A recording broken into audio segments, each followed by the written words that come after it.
एक होता है। दो अंडों से जो बच्चे पैदा होते हैं वो जुड़वा हम कहते जरूर हैं, लेकिन उनके जन्म का क्षण एक नहीं होता। और एक बात समझ लें कि जन्म दोहरी बात है। जन्म का पहला अर्थ तो है गर्भाधारण। ठीक जन्म तो उस दिन होता है जिस दिन मां के पेट में गर्भ आरोपित होता है। ठीक जन्म, जिसको आप जन्म कहते हैं, वो नंबर 2 का जन्म है, जब बच्चा मां के पेट से बाहर आता है। अगर हमें ज्योतिष की पूरी खोजबीन करनी हो, जैसा कि हिंदुओं ने की थी, अकेले हिंदुओं ने की थी और उसके बड़े उपयोग किए थे, तो असली सवाल यह नहीं कि बच्चा कब पैदा होता है। असली सवाल यह है कि बच्चा कब गर्भ में प्रारंभ करता है अपनी यात्रा, गर्भ कब निर्मित होता है, क्योंकि ठीक जन्म वही है। इसलिए हिंदुओं ने तो यह भी तय किया था कि ठीक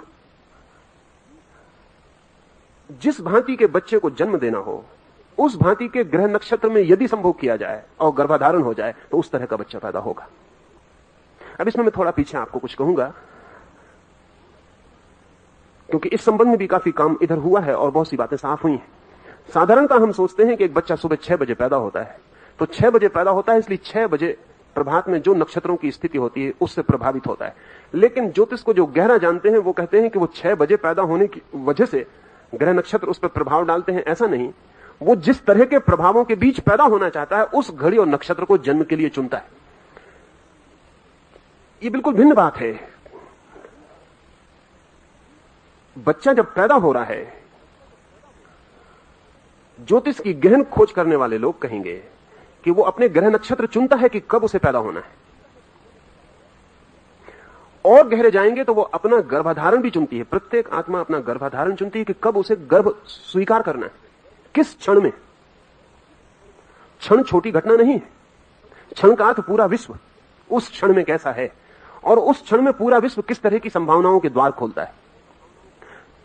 जब एक अंडे में 2 बच्चे एक साथ गर्भाधारण लेते हैं तो उनके गर्भाधारण का क्षण एक ही होता है और उनके जन्म का क्षण भी एक होता है। अब ये बहुत मजे की बात है कि एक ही अंडे से पैदा हुए 2 बच्चों का जीवन इतना एक जैसा होता है, इतना एक जैसा होता है कि यह कहना मुश्किल है कि जन्म का क्षण प्रभाव नहीं डालता। एक अंडे से पैदा हुए 2 बच्चे, उनका आईक्यू, उनका बुद्धिमाप करीब करीब बराबर होता है, और जो थोड़ा सा भेद दिखता है वो जो जानते हैं वो कहते हैं वो हमारे मेजरमेंट की गलती के कारण। अभी तक हम ठीक मापदंड विकसित नहीं कर पाए हैं जिनसे हम बुद्धि का अंक नाप सकें। थोड़ा सा जो भेद कभी पड़ता है वो हमारे तराजू की भूल चूक है। अगर एक अंडे से पैदा हुए 2 बच्चों को बिल्कुल अलग अलग पाला जाए तो भी उनके बुद्धि अंक में कोई फर्क नहीं पड़ता। एक को हिंदुस्तान में पाला जाए और एक को चीन में पाला जाए, कभी एक दूसरे को पता भी न चलने दिया जाए। ऐसी कुछ घटनाएं घटी हैं जब दोनों बच्चे अलग अलग बड़े हुए, लेकिन उनके बुद्धि अंक में कोई फर्क नहीं पड़ता। बड़ी हैरानी की बात है, बुद्धि अंक तो ऐसी चीज है कि जन्म की पोटेंशियलिटी से जुड़ी है, लेकिन वो जो चीन में जुड़वा बच्चा है एक ही अंडे का, जब उसको जुकाम होगा तब जो भारत में बच्चा है उसको भी जुकाम हो जाए। आमतौर से एक अंडे से पैदा हुए बच्चे एक ही साल में मरते हैं। ज्यादा से ज्यादा उनकी मृत्यु में फर्क 3 महीने का होता है और कम से कम 3 दिन का, पर वर्ष वही होता है। अब तक ऐसा नहीं हो सका कि एक ही अंडे से पैदा हुए 2 बच्चे की मृत्यु के बीच वर्ष का फर्क पड़ा हो। 3 महीने से ज्यादा का फर्क नहीं पड़ता है। अगर एक बच्चा मर गया है तो हम मान सकते हैं कि 3 दिन के बाद और 3 महीने के बीच दूसरा बच्चा मर जाएगा। इनके रुझान, इनके ढंग, इनके भाव समानांतर होते हैं और करीब करीब ऐसा मालूम पड़ता है कि ये दोनों एक ही ढंग से जीते हैं, एक दूसरे की कॉपी की भांति होते हैं। इनका इतना एक जैसा होना और बहुत सी बातों से सिद्ध होता है। हम सबकी चमड़ियां अलग अलग हैं, इंडिविजुअल। अगर मेरा हाथ टूट जाए और मेरी चमड़ी बदलनी पड़े तो आपकी चमड़ी मेरे हाथ के काम नहीं आएगी, मेरे ही शरीर की चमड़ी उखाड़ के लगानी पड़ेगी। इस पूरी जमीन पर कोई आदमी नहीं खोजा जा सकता जिसकी चमड़ी मेरे काम आ जाए। क्या बात है। फिजियोलॉजिस्ट से हम पूछें कि चमड़ी के दोनों के बनावट में कोई भेद है, चमड़ी के रसायन में कोई भेद है, चमड़ी में जो तत्व निर्मित करते हैं चमड़ी को, उसमें कोई भेद है? तो कोई भेद नहीं। मेरी चमड़ी और दूसरे आदमी की चमड़ी को अगर हम रख दें एक वैज्ञानिक को जांच करने के लिए तो वो ये ना बता पाएगा कि 2 आदमियों की चमड़ियां। चमड़ियों में कोई भेद नहीं, लेकिन फिर भी हैरानी की बात है कि मेरी चमड़ी की को दूसरे की चमड़ी नहीं बिठाई जा सकती, मेरा शरीर उसे इंकार कर देता है। वैज्ञानिक जिसे नहीं पहचान पाते कि कोई भेद है, लेकिन मेरा शरीर पहचानता है। मेरा शरीर इंकार कर देता है कि इसे स्वीकार नहीं करेंगे। हां, एक ही अंडे से पैदा हुए 2 बच्चों की चमड़ी ट्रांसप्लांट हो सकती है। सिर्फ एक दूसरे की चमड़ी को एक दूसरे पर बिठाया जा सकता है, शरीर इंकार नहीं करेगा। क्या कारण होगा, क्या वजह होगी? अगर हम कहें एक ही मां बाप के बेटे हैं तो 2 भाई भी एक ही मां बाप के, उनकी चमड़ी नहीं बदली जा सकती, सिवाय इसके कि ये दोनों बेटे एक क्षण में निर्मित हुए हैं और कोई इनमें समानता नहीं है, क्योंकि उसी बाप और उसी मां से पैदा हुए दूसरे भाई भी हैं, उन पर चमड़ी काम नहीं करती है, उनकी चमड़ी एक दूसरे पर नहीं बदली जा सकती। सिर्फ इनका बर्थ मूवमेंट, बाकी तो सब एक है, वही मां बाप है। सिर्फ एक बात बड़ी भिन्न है और वो है इनके जन्म का क्षण। क्या जन्म का क्षण इतने महत्वपूर्ण रूप से प्रभावित करता है कि उम्र भी दोनों की करीब करीब, बुद्धिमाप करीब करीब, दोनों की चमड़ियों का ढंग एक सा, दोनों के शरीर के व्यवहार करने की बात एक सी, दोनों बीमार पड़ते हैं तो एक सी बीमारियों से, दोनों स्वस्थ होते हैं तो एक सी दवाओं से। क्या जन्म का क्षण इतना प्रभावी हो सकता है? ज्योतिष कहता रहा है इससे भी ज्यादा प्रभावी है जन्म का क्षण। लेकिन आज तक ज्योतिष के लिए वैज्ञानिक सहमति नहीं थी, पर अब सहमति बढ़ती जाती है। इस सहमति में कई नए प्रयोग सहयोगी बने हैं। एक तो जैसे ही हमने आर्टिफिशियल सैटेलाइट्स, हमने कृत्रिम उपग्रह अंतरिक्ष में छोड़े, वैसे ही हमें पता चला कि सारे जगत से, सारे ग्रह नक्षत्रों से, सारे ताराओं से निरंतर अनंत प्रकार की किरणों का जाल प्रवाहित होता है जो पृथ्वी पर टकराता है, और पृथ्वी पर कोई भी ऐसी चीज नहीं है जो उससे अप्रभावित छूट जाए। हम जानते हैं कि चांद से समुद्र प्रभावित होता है, लेकिन हमें ख्याल नहीं है कि समुद्र में पानी और नमक का जो अनुपात है वही आदमी के शरीर में पानी और नमक का अनुपात है, द सेम प्रोपोर्शन। और आदमी के शरीर में 65% पानी है और नमक और पानी का वही अनुपात है जो अरब की खाड़ी में। अगर समुद्र का पानी प्रभावित होता है चांद से, तो आदमी के शरीर के भीतर का पानी क्यों प्रभावित नहीं होगा? अभी इस संबंध में जो खोजबीन हुई उसमें 2-3 तथ्य ख्याल में ले लेने जैसे हैं। वो ये कि पूर्णिमा के निकट आते आते सारी दुनिया में पागलपन की संख्या बढ़ती है। अमावस के दिन दुनिया में सबसे कम लोग पागल होते हैं, पूर्णिमा के दिन सर्वाधिक। चांद के बढ़ने के साथ अनुपात पागलों का बढ़ना शुरू होता है। पूर्णिमा के दिन पागलखानों में सर्वाधिक लोग प्रवेश करते हैं और अमावस के दिन पागलखानों से सर्वाधिक लोग बाहर जाते हैं। अब तो इसके स्टैटिस्टिक्स उपलब्ध हैं। अंग्रेजी में शब्द है लूनाटिक। लूनाटिक का मतलब होता है चांदमारा, लूनार। हिंदी में भी पागल के लिए चांदमारा शब्द है, बहुत पुराना शब्द है। और लूनाटिक भी कोई 3000 साल पुराना शब्द है। कोई 3000 साल पहले भी आदमियों को ख्याल था कि चांद पागल के साथ कुछ ना कुछ करता है, लेकिन अगर पागल के साथ करता है तो गैर पागल के साथ नहीं करता होगा? आखिर मस्तिष्क की बनावट, आदमी के शरीर के भीतर की संरचना तो एक जैसी है। हाँ, यह हो सकता है कि पागल पे थोड़ा ज्यादा करता होगा, गैर पागल पे थोड़ा कम कर सकता होगा, ये मात्रा का भेद होगा, लेकिन ऐसा नहीं हो सकता कि गैर पागल पे बिल्कुल नहीं करता होगा। अगर ऐसा होगा तब तो कोई पागल कभी पागल ना हो, क्योंकि सब गैर पागल ही पागल होते। पहले तो काम गैर पागल पर ही करना पड़ता होगा चांद को। प्रोफेसर ब्राउन ने एक अध्ययन किया है। वो खुद ज्योतिष में विश्वासी आदमी नहीं थे, अविश्वासी थे, और अपने पिछले लेखों में उन्होंने बहुत मजाक उड़ाई, लेकिन पीछे उन्होंने सिर्फ खोजबीन के लिए एक काम शुरू किया कि मिलिट्री के बड़े बड़े जनरल्स की उन्होंने जन्म कुंडलियां इकट्ठी की, डॉक्टर्स की, अलग अलग प्रोफेशंस की। बड़ी मुश्किल में पड़ गए इकट्ठी करके, क्योंकि पाया कि प्रत्येक प्रोफेशन के आदमी एक विशेष ग्रह में पैदा होते हैं, एक विशेष नक्षत्र स्थिति में पैदा होते हैं। जिससे जितने भी बड़े प्रसिद्ध जनरल्स हैं, मिलिट्री के सेनापति हैं, योद्धा हैं, उनके जीवन में मंगल का भारी प्रभाव है। वही प्रभाव प्रोफेसर की जिंदगी में बिल्कुल नहीं है। ब्राउन ने जो अध्ययन किया, कोई 50,000 व्यक्तियों का, जो भी सेनापति हैं उनके जीवन में मंगल का प्रभाव भारी है। आमतौर से जब वे पैदा होते हैं तब मंगल जन्म ले रहा होता है, उनके जन्म की घड़ी मंगल के जन्म की घड़ी होती। ठीक उससे विपरीत जितने पैसिफिस्ट हैं दुनिया में, जितने शांतिवादी हैं, वो कभी मंगल के जन्म के साथ पैदा नहीं होते। एक आध मामले में यह संयोग हो सकता है, लेकिन लाखों मामलों में संयोग नहीं हो सकता। गणितज्ञ एक खास नक्षत्र में पैदा होते हैं, कभी उस नक्षत्र में कभी पैदा नहीं होते, कभी उस नक्षत्र में कभी पैदा नहीं होते। ये कभी एकाध के मामले में संयोग हो सकता है, लेकिन बड़े पैमाने पर संयोग नहीं हो सकता। असल में कवि के ढंग और गणितज्ञ के ढंग में इतना भेद है कि उनके जन्म के क्षण में भेद होना ही चाहिए। ब्राउन ने कोई 10 अलग अलग व्यवसाय के लोगों का, जिनके बीच तीव्र फासले हैं, जैसे कवि है और गणितज्ञ है, या युद्धखोर सेनापति है और एक शांतिवादी बर्ट्रैंड रसल है, एक आदमी जो कहता है विश्व में शांति होना चाहिए और एक आदमी नीत्शे जैसा जो कहता है जिस दिन युद्ध न होंगे उस दिन दुनिया में कोई अर्थ न रह जाएगा। इनके बीच बौद्धिक विवाद ही है सिर्फ, या नक्षत्रों का भी विवाद है? इनके बीच केवल बौद्धिक फासले हैं या इनकी जन्म की घड़ी भी हाथ बटाती है? जितना अध्ययन बढ़ता जाता है उतना ही पता चलता है कि प्रत्येक आदमी जन्म के साथ विशेष क्षमताओं की सूचना देता है। ज्योतिष के साधारण जानकार कहते हैं कि वो इसलिए ऐसा करता है क्योंकि वो विशेष नक्षत्रों की व्यवस्था में पैदा हुआ। मैं आपसे कहना चाहता हूं कि वो विशेष नक्षत्रों में पैदा होने को उसने चुना।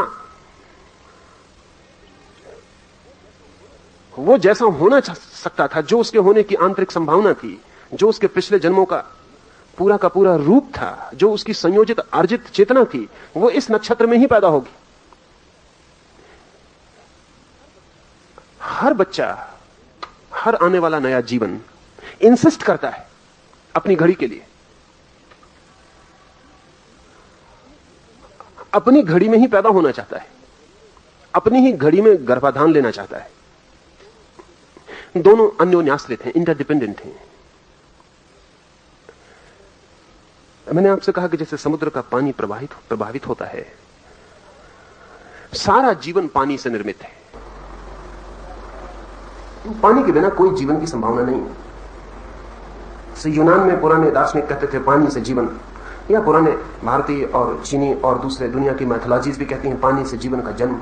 आज एवोल्यूशनरी को मानने वाले, विकास को मानने वाले वैज्ञानिक भी कहते हैं कि जीवन का जन्म पानी से। शायद पहला जीवन काई, वो जो पानी पर जम जाती है, वही जीवन का पहला रूप, फिर आदमी तक विकास। जो लोग पानी के ऊपर गहन शोध करते हैं वो कहते हैं पानी सर्वाधिक रहस्यमय तत्व है और जगत से, अंतरिक्ष से तारों का जो भी प्रभाव आदमी तक पहुंचता है उसमें मीडियम, माध्यम पानी है। आदमी के शरीर के जल को ही प्रभावित करके कोई भी रेडिएशन, कोई भी विकिरण मनुष्य में प्रवेश करता है। जल पर बहुत काम हो रहा है और जल के बहुत से मिस्टीरियस, रहस्यमय गुण ख्याल में आ रहे हैं। सर्वाधिक रहस्यमय गुण तो जल का जो ख्याल में अभी 10 वर्षों में वैज्ञानिकों को आया है वो ये है कि सर्वाधिक संवेदनशीलता जल के पास है, सबसे ज्यादा सेंसिटिव है। और हमारे जीवन में चारों ओर से जो भी इन्फ्लुएंस गति करता है भीतर, वो जल को ही कंपित करके गति करता है। हमारा जल ही सबसे पहले प्रभावित होता है और एक बार हमारा जल प्रभावित हुआ तो फिर हम प्रभावित होने से बचना बहुत कठिन हो जाए। मां के पेट में बच्चा जब तैरता है तब भी आप जान के हैरान होंगे कि वो ठीक ऐसे ही तैरता है जैसे सागर के जल में। और मां के पेट में जिस जल में बच्चा तैरता है उसमें भी नमक का वही अनुपात होता है जो सागर के जल में। और मां के शरीर से जो जो प्रभाव बच्चे तक पहुंचते हैं उनमें कोई सीधा संबंध नहीं होता है। ये जान के आप हैरान होंगे कि मां और उसके पेट में बनने वाले गर्भ का कोई सीधा संबंध नहीं होता। दोनों के बीच में जल, और मां से जो भी प्रभाव पहुंचते हैं बच्चे तक वो जल के ही माध्यम से पहुंचते हैं, सीधा कोई संबंध नहीं होता। फिर जीवन भर भी हमारे शरीर में जल का वही काम है जो सागर में काम है। सागर में बहुत सी मछलियों का अध्ययन किया गया है। ऐसी मछलियां हैं जो जब सागर का पूर्व उतार पर होता है, जब सागर उतरता है तभी सागर के तट पर आकर अंडे रख जाती हैं। सागर उतर रहा है वापस, मछलियां रेत में आएंगी, सागर की लहरों पर सवार होकर अंडे देंगी, सागर की लहरों पर वापस लौट जाएंगी। 15 दिन में सागर की लहरें फिर उस जगह आएंगी, तब तक अंडे फूटकर उनके चूजे बाहर आ गए होंगे। आने वाली लहरें उन चूजों को वापस सागर में ले जाएंगी। जिन वैज्ञानिकों ने इन मछलियों का अध्ययन किया वो बड़े हैरान हुए, क्योंकि मछलियां सदा ही उस समय अंडे देने आती हैं जब सागर का तूफान उतरता होता है। अगर वो चढ़ते तूफान में अंडे दे दें तो अंडे तो तूफान में बह जाएंगे। वो अंडे तभी देती हैं जब तूफान उतरता होता है। एक एक स्टेप सागर की लहरें पीछे हटती जाती। वो जहां अंडे देती हैं वहां लहर दोबारा नहीं आती, फिर नहीं तो लहर अंडे बहा ले जाएगी। वैज्ञानिक बहुत परेशान रहे कि इन मछलियों को कैसे पता चलता है कि सागर अब उतरेगा, सागर की उतरने की घड़ी आ गई। क्योंकि जरा सी भी भूल चूक समय की और अंडे तो सब बह जाएंगे। और उन्होंने भूल चूक कभी नहीं की लाखों साल में, नहीं तो वो खत्म हो गई होती मछलियां। उन्होंने कभी भूल की ही नहीं। पर इन मछलियों के पास क्या उपाय है जिनसे ये जान पाती? इनके पास कौन सी इंद्रिय है जो इनको बताती है कि अब सागर उतरेगा? लाखों मछलियां एक क्षण में पूरे किनारे पर इकट्ठी हो जाएंगी। इनके पास जरूर कोई संकेत लिपि, इनके पास कोई सूचना का यंत्र होना ही चाहिए। करोड़ों मछलियां दूर दूर हजारों मील के सागर तट पर इकट्ठे होकर अंडे रख जाएंगी एक खास घड़ी में। जो अध्ययन करते हैं वो कहते हैं कि चांद के अतिरिक्त और कोई उपाय नहीं। चांद से इनको जो संवेदनाएं मिलती हैं, मछलियों को उन संवेदनाओं से पता चलता है कि कब उतार पर, कब चढ़ाव पर। चांद से जो उन्हें धक्के मिलते हैं, उन्हीं धक्कों के अतिरिक्त और कोई रास्ता नहीं है कि उनको पता चल जाए। यह भी हो सकता है कुछ का ख्याल था कि सागर की लहरों से कुछ पता चलता होगा, तो वैज्ञानिकों ने इन मछलियों को ऐसी जगह रखा जहां सागर में लहर ही नहीं है, झील पर रखा, अंधेरे कमरों में पानी में रखा। लेकिन बड़ी हैरानी की बात, जब चांद ठीक घड़ी पर आया, अंधेरे में बंद है मछलियां, उनको चांद का कोई पता नहीं, आकाश का कोई पता नहीं। जब चांद ठीक जगह पर आया, जब समुद्र की मछलियां जाके तट पर अंडे देने लगी, तब उन मछलियों ने पानी में ही अंडे दे दिए। उनका पानी में ही अंडे छोड़ देना, क्योंकि कोई तट नहीं, कोई किनारा नहीं, तब तो लहरों का कोई सवाल न रहा।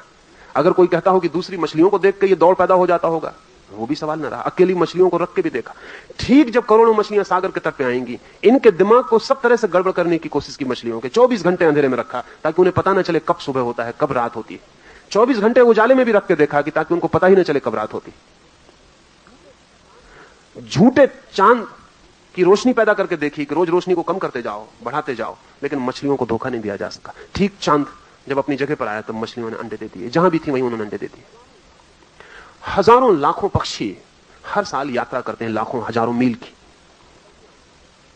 सर्दियां आने वाली, बर्फ पड़ेगी, तो बर्फ के इलाके से पक्षी उड़ना शुरू हो जाएंगे। हजारों मील दूर किसी दूसरी जगह वो पड़ाव डालेंगे। वहां तक पहुंचने में भी उन्हें 2 महीने लगेंगे, महीना भर लगेगा। अभी बर्फ गिरनी शुरू नहीं हुई, महीने भर बाद गिरेगी। ये पक्षी कैसे हिसाब लगाते हैं कि अब महीने भर बाद बर्फ गिरेगी? क्योंकि अभी हमारी मौसम को बताने वाली जो वेधशालाएं हैं वो भी पक्की खबर नहीं दे पाती। मैंने तो सुना है कि कुछ मौसम की खबर देने वाले लोग पहले ज्योतिषियों से पूछ जाते हैं सड़कों पर बैठे हुए कि आज क्या ख्याल है, पानी गिरेगा कि नहीं। आदमी ने अभी जो जो व्यवस्था की है वो बचकानी मालूम पड़ती है। ये पक्षी 1, 1.5 महीने, 2 महीने पहले पता करते हैं कि अब बर्फ कब गिरेगी। और हजारों प्रयोग करके देख लिया गया है कि जिस दिन पक्षी उड़ते हैं, हर पक्षी की जाति का निश्चित दिन है। हर वर्ष बदल जाता है वो निश्चित दिन, क्योंकि बर्फ का कोई ठिकाना नहीं। लेकिन हर पक्षी का तय है कि वो बर्फ गिरने के 1 महीने पहले उड़ेगा, तो हर वर्ष वो 1 महीने पहले उड़ता है। बर्फ 10 दिन बाद गिरे तो वो 10 दिन बाद उड़ता है, बर्फ 10 दिन पहले गिरे तो वो 10 दिन पहले उड़ता है। ये बर्फ के गिरने का कुछ निश्चय तो नहीं है।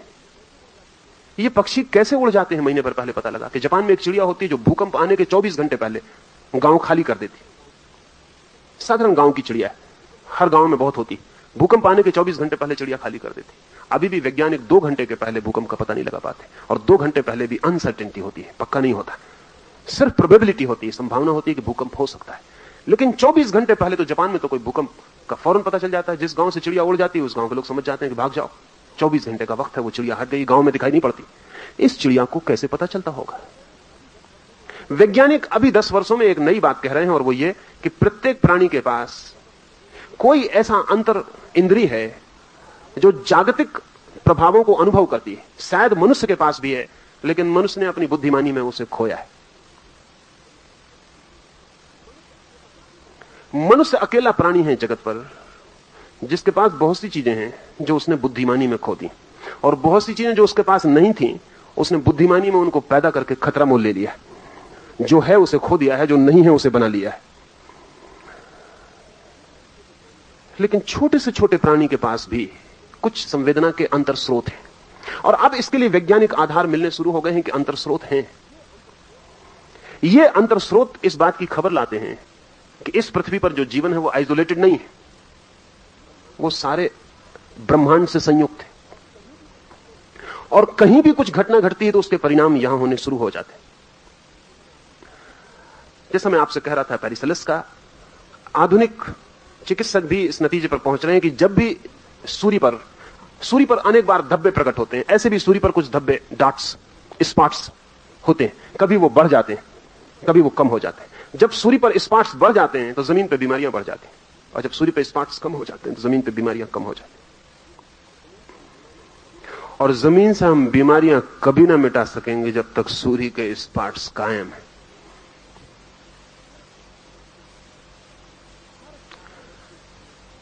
हर 11 वर्ष में सूरज पर भारी उत्पात होता है, बड़े विस्फोट होते हैं।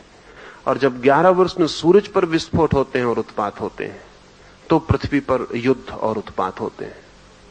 पृथ्वी पर युद्धों का जो क्रम है वो हर 10 वर्ष का है। महामारियों का जो क्रम है वो 10 और 11 वर्ष के बीच का है।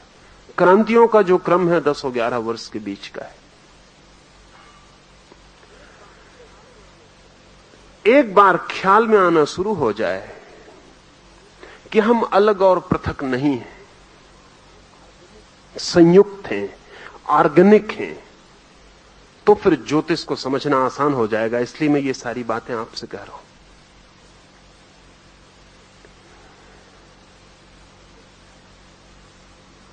कुछ आदमी को ऐसा ख्याल पैदा हो गया था, अब भी है, कि ज्योतिष एक सुपरस्टिशन, एक अंधविश्वास है। बहुत दूर तक ये बात सच भी मालूम पड़ती है। असल में वही चीज अंधविश्वास मालूम पड़ने लगती है जिसके पीछे हम वैज्ञानिक कारण बताने में असमर्थ हो जाएं। वैसे ज्योतिष बहुत वैज्ञानिक है, और विज्ञान का अर्थ ही होता है कॉज और इफेक्ट के बीच, कार्य और कारण के बीच संबंध की तलाश।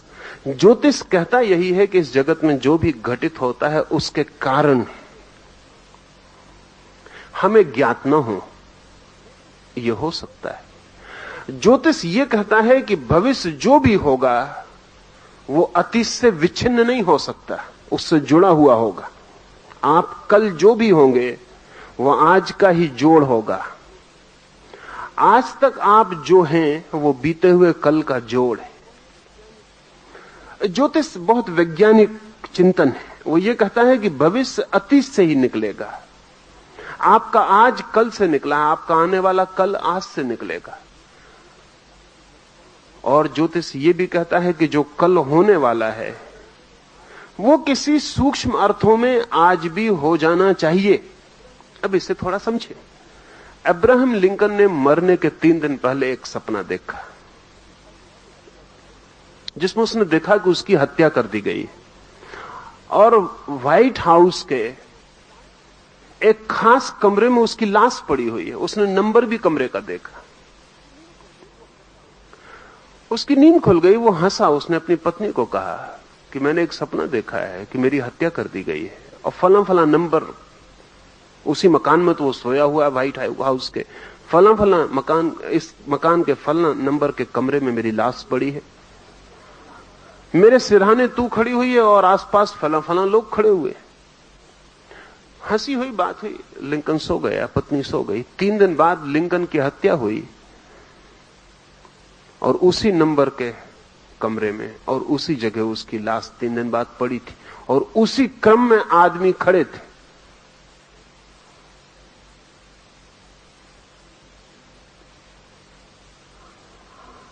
अगर 3 दिन बाद जो होने वाला है वो किसी अर्थों में आज ही न हो गया हो, तो उसका सपना कैसे निर्मित हो सकता है? उसकी सपने में झलक भी कैसे मिल सकती है? सपने में झलक तो उसी बात की मिल सकती है जो किसी अर्थ में अभी भी कहीं मौजूद हो, तो हम उसके ग्लिम्प्स, खिड़की खोलें और हमें दिखाई पड़ जाए, लेकिन खिड़की के बाहर मौजूद हो, लेकिन कहीं मौजूद हो। ज्योतिष का मानना है भविष्य हमारा अज्ञान है, इसलिए भविष्य है।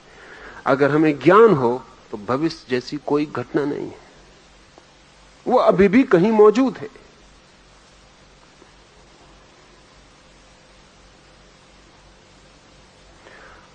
महावीर के जीवन में एक घटना का उल्लेख है जिस पर एक बहुत बड़ा विवाद चला,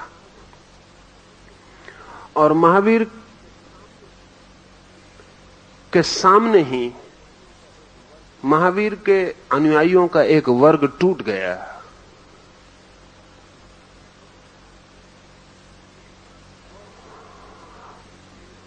और 500 महावीर के मुनियों ने अलग पंथ का निर्माण कर लिया उसी बात से। महावीर कहते थे जो हो रहा है वो एक अर्थ में हो ही गया, जो हो रहा है वो एक अर्थ में हो ही गया। अगर आप चल पड़े तो एक अर्थ में पहुंच ही गए।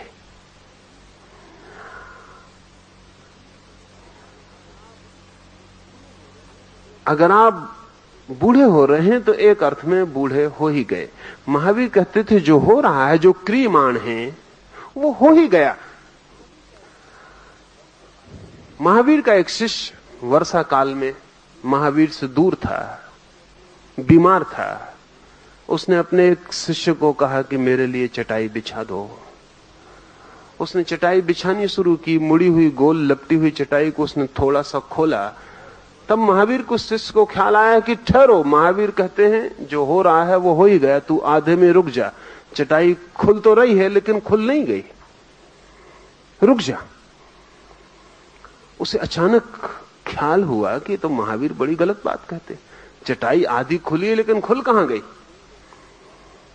उसने चटाई वहीं रोक दी। वो लौट के वर्षा काल के बाद महावीर के पास आया और उसने कहा कि आप गलत कहते हैं कि जो हो रहा है वो हो ही गया, क्योंकि चटाई अभी भी आधी खुली रखी, खुल रही थी लेकिन खुल नहीं गई। तो मैं आपकी बात गलत सिद्ध करने आया हूं। महावीर ने उससे जो कहा वो नहीं समझ पाया होगा, क्योंकि वो बहुत बाल बुद्धि का रहा होगा, अन्यथा ऐसी बात लेके नहीं आता है। महावीर ने कहा तूने रोका, रोक ही रहा था और रुक ही गया। वो जो चटाई तू रोका, रोक रहा था, रुक गया। तूने सिर्फ चटाई रुकते देखी, एक और क्रिया भी साथ चल रही थी, वो हो गई।